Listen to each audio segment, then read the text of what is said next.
Alexander of Macedon by Harold Lamb continues part 3, and we're still in the elephants and the last river. The Macedonian soldiery consulted in groups among the tents at Beas and agreed to march in only one direction, toward home. When the officers warned Alexandros of the feeling of the men, he called the regimental commanders to a meeting. He'd broken down insubordination before and had no reason to suppose that he could not do it again. If he won over the regimental officers, the men would follow, no matter how they grumbled. The men see no end to this war, he was told. There is no end of labor for a brave man, Alexandros responded, but the end of the labors themselves. Do you fear that our advance will be stopped by other barbarians? If we go back now, we will have reason to fear, because these nations, held in subjugation, may be stirred to revolt by those not yet subdued. If any one of you wishes to hear what in the end of our warfare will be, we will reach the Ganges in a little distance, and the Eastern Ocean lies only a little beyond. He outlined the shape of the Eastern world as he thought it to be. On reaching ocean, they could build up a fleet and sail back past India, quickly indeed to Egypt, and thence perhaps coast south of Libya, to the pillars of Heracles, Gibraltar. Persuasively, he summed up what they had gained by their labors: the Ionian coast, Asia Minor, the Phoenician coast, Egypt, Libya, parts of Arabia, the Syrian plain and the land of the two rivers, Babylon, the lands of Susa and Media Persia, the land beyond the Caspian gates, and that of the Scythians as far as the steppes, and now India. They had endured and gained much.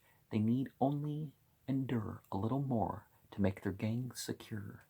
We have shared these labors. I have been with you in the suffering, and what we gain will be shared between us equally. You have no cause to lose spirit now. Who would want to go back now to sit in Macedon and beat off the attacks of Illyrian and Thracian tribesmen? If anyone does want to go back, he may do so, but I swear to you that I will make those who remain objects of envy to those at home. Have I failed to do so until now? He felt sure of their answer, so sure that he waited confidently, in spite of the officer's silence. If anyone does not agree, he said sharply, let him speak up. You were free to speak your mind.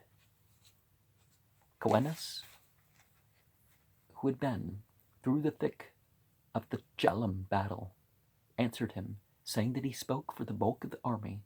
And for you, our commander. Alexandros looked up, startled, hearing a murmur of agreement. I do not say this to please the men, are you? Coenus went on stubbornly. But the army believes that some end must be put now to its labor and danger, in order to hold what it has won, for this army is being decimated. You can see yourself how few are left of the Macedonians and Greeks who started with us.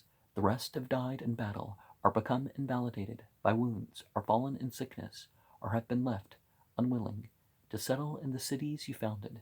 Sickness has taken the greater part of us. Inspect the few of the long service men who are left. They're in bad condition. A worse thing than that, they have lost spirit. You did well to send home the Thessalians when they were not willing to go on. In the name of the entities, Alexandros broke in. What do you want? Coenus faced him without moving, rubbing his hand over his head. What? He muttered. Why, some of us ache to see our parents while they are still alive. Others yearn after their wives and youngsters, I think. Perhaps some of us only yearn to see home again. I can't say. He looked up suddenly. Alexandros, don't lead us now against our will, because we aren't the same as we were.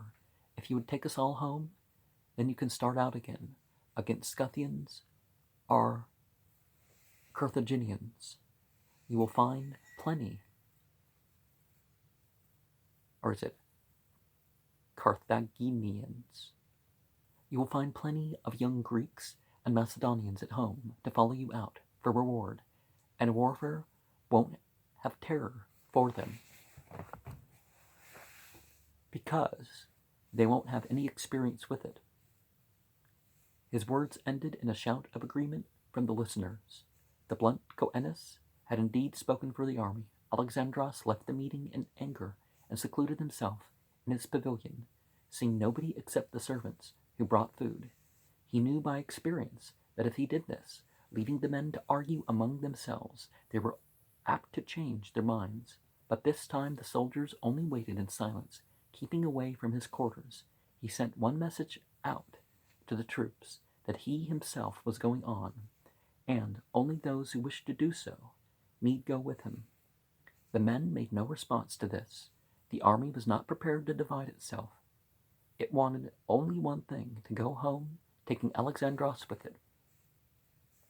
For 3 days, the test of wills went on.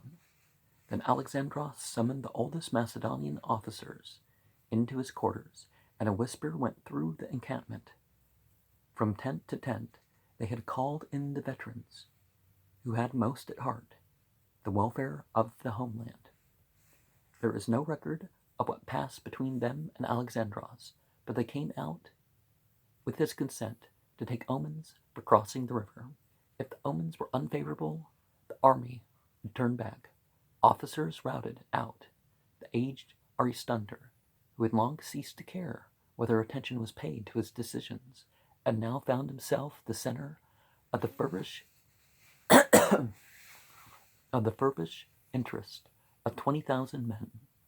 Of all your auguries, Ptolemy reminded him, this one should be the least favorable, and the liver of the sheep slaughtered showed that disaster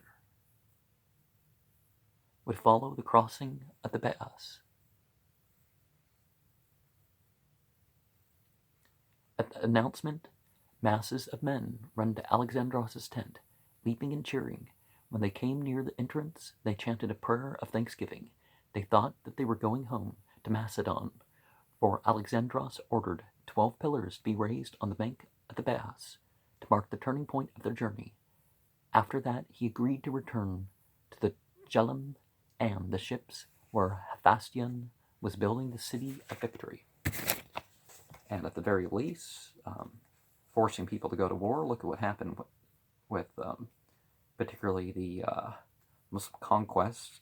People forced to go out to war tended to surrender a lot quicker.